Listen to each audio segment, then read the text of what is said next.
South India shopping mall the wedding మంత్ర సరికొత్త wedding collection south India shopping mall. అదే నాకు serial cinema సపరేట్గా చూడలేదు నేను. అంతా సేమ్ అనుకున్నారు? అంతా సేమ్ అనుకున్నా. యాక్టింగే మెయిన్ అనుకున్నా. ఓకే, ఇక్కడ యాక్టింగే, మనం చేసేది ఇక్కడ యాక్టింగే కదా, మనకి ఇక్కడ మంచి రోల్, ఇంకా పర్ఫార్మెన్స్ స్కోప్ ఉండేది, మెయిన్ రోలు మనకి మన మీదే కదా అని అనుకున్నాను. కానీ అది పెద్ద విషయం, ఇది చిన్నది, మనం సినిమాలకు వెళ్తే సీరియల్కి వెళ్తే సినిమాలు రావు, దీనికే పరిమితం అయిపోతాము, అసలు ఆ థాటే వెళ్ళలేదు ఆ టైంలో నాకు. మేబీ ఎందుకు వెళ్ళలేదు ఏంటి అని తెలియలేదు. ఆ తర్వాత దానివల్ల చాలా సినిమాలు మిస్ చేసుకున్నాను కూడా. తెలుగు.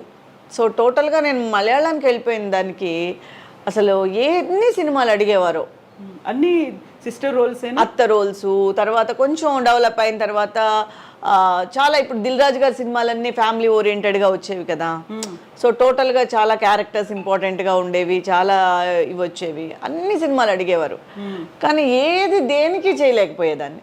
ఎందుకంటే అన్ని 15 days రాజమండ్రి షెడ్యూల్, అక్కడ షెడ్యూల్, ఇక్కడ షెడ్యూల్, మీరు 3 months ఇవ్వాలి, అది ఇది అని చెప్పి లెంత్ షెడ్యూల్స్ చెప్పేవారు. ఫ్యామిలీ సబ్జెక్ట్ అది, మొత్తం అందరూ ఉండాలి అని చెప్పి మనకి ఇక్కడ ఒక 4 రోజులు ఇవ్వడమే కష్టంగా ఉండేది. సో అలా టోటల్గా సినిమాలకి దూరం అయిపోయాను. ఒక విధంగా చెప్పాలంటే టోటల్గా సినిమాలే లేకుండా అయిపోయి. తెలుగు సినిమా లాస్ట్ ఏంటి మీరు చేసింది? ఊ కొడతారా ఉలికి పడతారా చేశాను, అంతే. మంచు మనోజ్ గారిది అంతే. తర్వాత లక్ష్మీ ప్రసన్న గారు బంగారు రాజుని ఒక సినిమా చేశాను హీరోకి మదర్గా. అది లేటెస్ట్గానే చేశాను, అది మెయిన్ రోల్గానే చేశాను. ఆ తర్వాత అదే చెప్తున్నాను కదా, ఎప్పుడు ఏది అడిగినా లేదా. ఎందుకంటే 1 to 15 నేను ఆల్మోస్ట్ ఏవిఎంలో ఉండేదాన్ని. నేను ఏవిఎంలో 8 megas చేశాను. ఓకే, వెరీ ఫస్ట్ మూవీ కూడా ఏవిఎం నుంచే చేశారు మీరు? విజయకాంత్ గారు? అది ఏవిఎంది కాదు, అది వచ్చి వాళ్ళ ఓన్ ఫిల్మ్. విజయకాంత్ గారి ఓన్ ఫిల్మ్. వాళ్ళ పార్ట్నర్స్ ఇద్దరు ఉండేవారు, వాళ్ళది. ఏవిఎంలో వచ్చి నేను ఒక స్త్రీ కథ ఫస్ట్ చేశాను సెకండ్ లీడ్గా. తర్వాత నుంచి మొత్తం అన్ని సీరియల్స్ నేనే హీరోయిన్ ఉండేదాన్ని. ఒక 5-6 మెగాలు చేశాను. లక్కీ చామ్ అందరూ ఏవిఎం ఆర్టిస్ట్ అనే అనేవారు. సో ఇక్కడ మిగతా కంపెనీస్ కూడా చేయకపోవడానికి కూడా మెయిన్ కారణం ఒకటైతే ఒకటి వాళ్ళే ఇచ్చేసేవారు. ఒకటి ఫినిష్ అవ్వడం, ఒకటి పూజ, ఒకటి ఫినిష్ అవ్వడం, ఒకటి పూజ, అలా జరిగేది. అప్పుడు 15 days ఇక్కడ ఇచ్చేసేదాన్ని, 1 to 15th, 16 to 30 కేరళ ఇచ్చేసేదాన్ని. ఓకే. సో 2 మెగాస్ అలా వెళ్ళిపోవడం వల్ల ఇంకెక్కడ ఎప్పుడైనా షూటింగ్ లేకపోతేనే ఫ్రీ, కానీ ఆల్మోస్ట్ మీకు ఎప్పుడు ఫ్రీ ఉండేది కాదు. అలా తెలుగు సీరియల్స్ కూడా చేయట్లేదు ఇంకా? ఎందుకంటే తెలుగు కొన్ని రోజుల తర్వాత అక్కడికి షిఫ్ట్ అయిపోయింది. నేను అంతరంగాలు చేసేటప్పుడు ఇక్కడే షూట్, అంతరంగాలు ఇక్కడే, మేము చెన్నైలోనే చేసాం అంతరంగాలు. బాలాజీ వీళ్ళంతా అక్కడి నుంచి వచ్చేవారు, కిన్నెరా గారు, బాలాజీ హైదరాబాద్ నుంచి ఇక్కడికి వచ్చేవారు. నేను, శరత్ బాబు గారు, అశ్విని అందరు ఇక్కడే ఉండేవాళ్ళు, కల్పన గారు అందరు ఇక్కడే ఉండేవాళ్ళు, మేము 4 ఇక్కడ ఉండేవాళ్ళం. సో ఇక్కడే జరిగేది షూట్. తర్వాత అనుబంధానికి అంతరంగాలు చూసి అనుబంధానికి నన్ను అక్కడ పిలిచారు కాబట్టి ఉషా కిరణ్ మూవీస్ వాళ్ళు అక్కడికి వెళ్ళేదాన్ని, ఈటీవీ నేను వెళ్ళాను. అన్వేషిత కూడా అలాగే, అన్వేషిత అనుబంధం అక్కడికే వెళ్ళాను. ఆ తర్వాత నేను హీరోయిన్ అయ్యి అప్పటి వరకే మామూలు సెకండ్ లీడ్ చేస్తూ ఉన్నదాన్ని. ఏవిఎం వాళ్ళు హీరోయిన్గా ఇచ్చారు. ఆ తర్వాత ఇంకా హీరోయిన్గా కంటిన్యూస్గా చేయడం వల్ల ఇక్కడే ఉండిపోయాను. ఆ తర్వాత మలయాళం ఎంట్రీ అవ్వడం వల్ల ఇక్కడ అసలు ఇంకా తెలుగుకి అక్కడ తర్వాత ఏంటంటే అంతా షిఫ్ట్ అయిపోయింది అక్కడికి. మన హైదరాబాద్ షిఫ్ట్ అయిపోయారు, చాలామంది ఆర్టిస్టులు షిఫ్ట్ అయిపోయారు. సో నేను షిఫ్ట్ అవ్వలేదు, నాకు ఇక్కడ బిజీగా ఉండడం వల్ల ఏమో మరి నేను షిఫ్ట్ అవ్వలేదు. సో అప్పటి నుంచి తెలుగు చాలా తగ్గిపోయింది. ఆ తర్వాత స్ట్రైట్గా ఫస్ట్ టైం మదర్గా కెరటాల్ మంజులా నాయుడు గారిది. ఎప్పుడు విన్నానే కానీ చాలా హిట్, అది ఇది మంజులా నాయుడు గారికి మొగల్ రేకులు కానీ చక్రవాకం కానీ ఇలాంటివన్నీ అసలు చాలా హిట్ అన్నాను. కానీ ఎప్పుడు సో చూడలేకపోయా, అంటే రెగ్యులర్గా చూడలేం కదా, టైమింగ్ మాకు 9 o'clock వదులుతారు నైట్, చూడలేకపోయాను. అక్కడి నుంచి ఫోను కెరటాలు వాళ్ళ సబ్జెక్టు అనగానే సరే మదర్ రోల్ అయినా పర్వాలేదని ఫస్ట్ టైం మదర్కి యాక్సెప్ట్ చేసింది అందులోనే, కెరటాల్లోనే. ఓకే. ఆ తర్వాత రక్త సంబంధం అని, భార్య అని. సో టోటల్గా మదర్గా వెంటనే మన అయితే ఏంటంటే మన తెలుగు వాళ్ళు ఎప్పుడు నన్ను పిలుస్తూనే ఉన్నారు. సో దానికి నేను చాలా లక్కీ అనే చెప్పుకోవాలి. ఎప్పుడు కూడా నేను ఏదో చెన్నైలో ఉన్నానో నన్ను ఎప్పుడు వదిలేయలేదు, పక్కన పెట్టలేదు, నన్ను అడుగుతూనే ఉన్నారు. పిలుస్తూనే ఉన్నారు. నాకు వీలు కాలేదంటేనే పాపం ఇంకేం చేయలేక వదిలేసేవారు.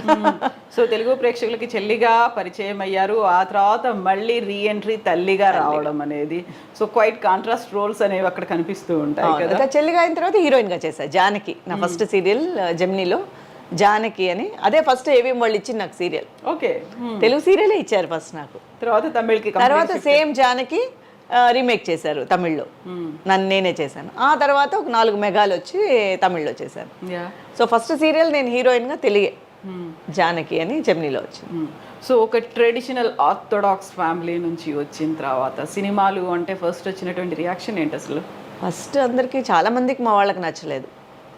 అవునా? అవును, ఎందుకంటే అప్పుడు కొంచెం ఆర్థోడాక్స్గానే ఉండేవారు కాబట్టి కొంచెం చాలా మందికి బయట ఎవరు చెప్పలేదు, కానీ చాలా మందికి నచ్చేది కాదు ఎలా ఉంటుందో ఏంటో అని. బట్ నా కెరియర్ బాగుండడం వల్ల అందరూ ఈరోజు హ్యాపీగా ఉన్నారు. మేబీ కెరియర్ కనుక సరిగా నేను డిజైన్ చేసుకోలేకపోతే నాకు అలా ఒకవేళ అమరకపోతే మేబీ కష్టపడేవారేమో. బట్ ఈరోజు అందరూ హ్యాపీ. సో ఆ టైంలో మీనా కుమారి ఇలా సినిమాల్లోకి వెళ్తోందంట, ఎందుకు ఎందుకు ఎందుకు అనే క్వశ్చనే వచ్చేది. ఎందుకంటే నేను బేసిక్గా మా నాన్నగారు సిఏ, సో నేను అకౌంట్సే తీసుకున్నా ఇంటర్ ఫస్ట్ ఇయర్లో. అవ్వచ్చు కదా, చదువుకోవచ్చు కదా, ఇది వచ్చేసి ఒక స్టాండర్డ్ అయిన జాబ్ కాదు కదా, మన ఇంట్లో ఎవరు లేరు కదా. బట్ ఏంటంటే మా కజిన్ అప్పటికే సినిమాటోగ్రఫర్. ఓకే.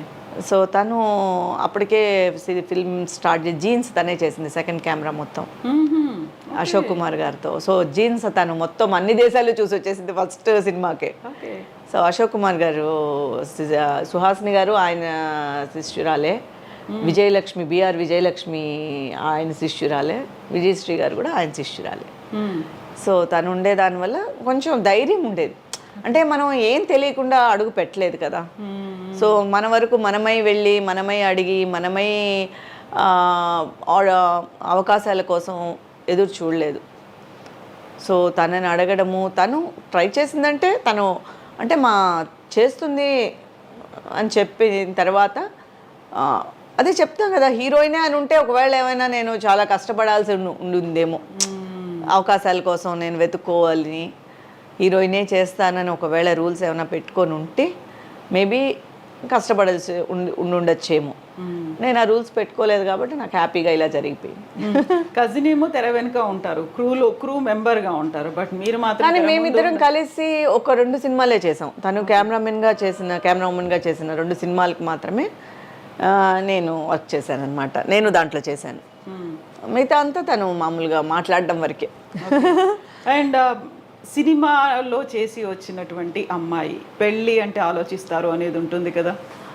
ఫస్ట్ ఆలోచనే ఉండేది, కానీ మా అత్తయ్య గారు అబ్బాయి వాళ్ళు ఫిక్స్ అయిపోయారు కాబట్టి ఫస్ట్ నుంచి నన్ను చిన్నప్పటి నుంచి అనుకున్నారా?